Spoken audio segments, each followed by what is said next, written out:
Now, this lesson is actually going to be much shorter than all the other lessons in the past because we're kind of getting rid of all the boring setting up the game, getting used to how the pieces move, and now we're just going to learn little tips and tricks, and it doesn't take too much time to explain. But man, they come in handy in a chess game. And if you can just look for these, I'm going to give you a handful of tools. If you try and look for these, man, they make you a good chess player and a formidable opponent. Now, this next series of tools is going to come under this section of the middle game. We've already done our opening and we're starting to capture pieces on the other side. So what I have set up here on the board is just a simple situation that will demonstrate what we're going to talk about next. It's called the fork. And I want you to picture not so much a fork that you eat with, but you may have seen something that's called a fork in the road, where two roads or two things diverge.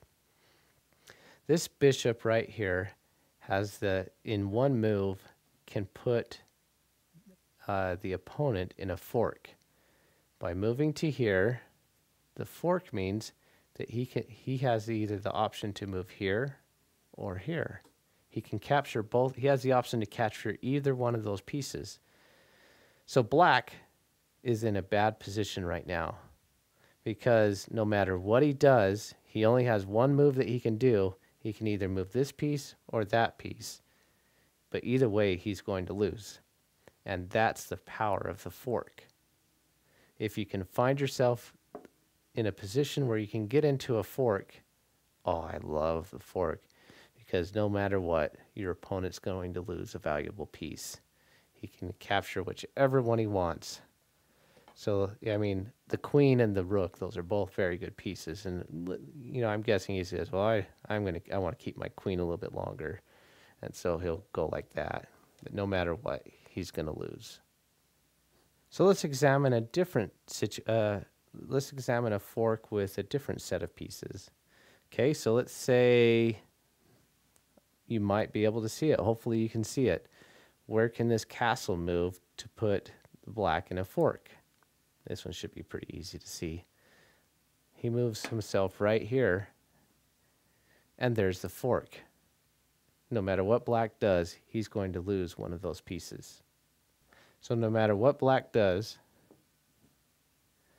let's say he decides to save his horse, he's going to lose one of those pieces. Now here we go to examine how to do the fork with the knight or the horse.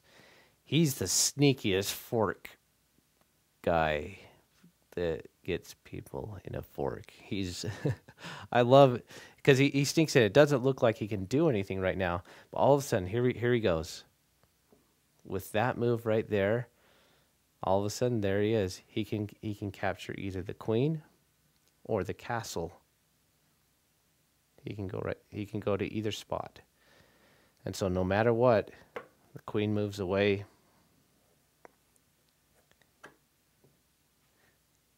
And the horse just captured one of the valuable pieces.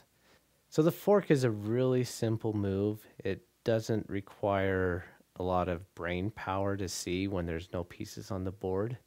But when all the pieces are on the board, you really have to examine and stop and think what's going on and say, oh, where are two pieces that one of my pieces can get to that's going to put him in a fork? It's one of those little tools to look for.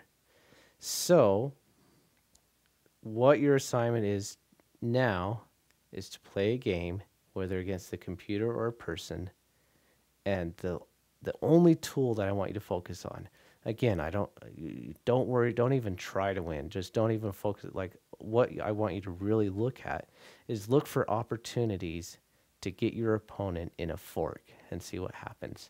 Just practice using just this one tool for now. Just don't do anything else. Don't even try and win. Just do your opening, but then start moving your pieces around and just try to get at least 2 or 3 times in one game. Just try and get your opponent in a fork. Focus on just that one tool.